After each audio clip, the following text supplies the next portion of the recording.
Once upon a time, in a quiet town surrounded by hills, there was a young man called Alex. He had one simple dream: to run a marathon. But this wasn't just another bucket list goal for Alex. It was a challenge to himself, a way to prove something he'd always doubted: his own strength. Alex wasn't what most people would call an athlete. Years ago, he had been diagnosed with a condition that made physical activity difficult. Doctors warned him to take it easy. But Alex wasn't interested in easy. He was interested in trying. So he started running. It wasn't graceful or fast. On his first morning, he barely made it a quarter mile before stopping, hands on his knees, gasping for air, and eventually throwing up his breakfast.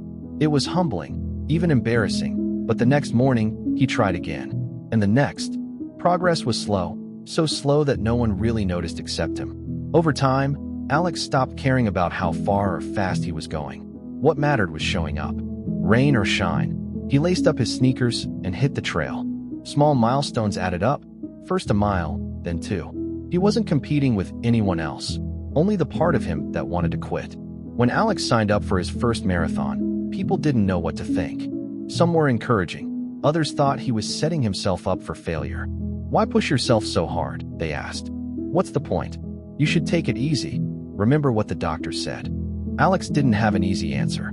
It wasn't about proving anyone wrong or chasing glory.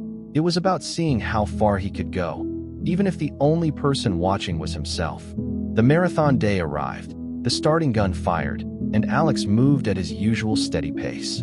Other runners surged ahead, but he focused on his rhythm, step by step, mile by mile. By the halfway point, his legs ached, and the crowd of runners had thinned out. At mile 20, he hit the wall. Every part of his body begged him to stop running. But he kept moving, not because it was easy, but because he had learned how to push through discomfort.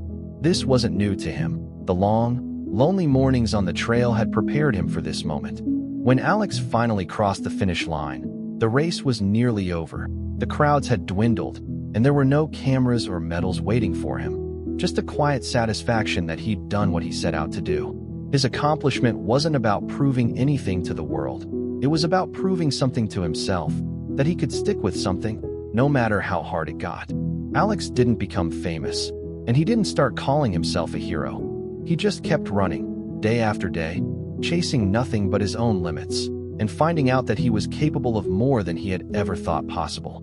You see, in your life, you don't have to move fast, and you don't have to prove anything to others. You just have to keep moving. One small step, and then the next, and then the next. That's how change happens. And most importantly, do it for yourself, because there's no one else watching.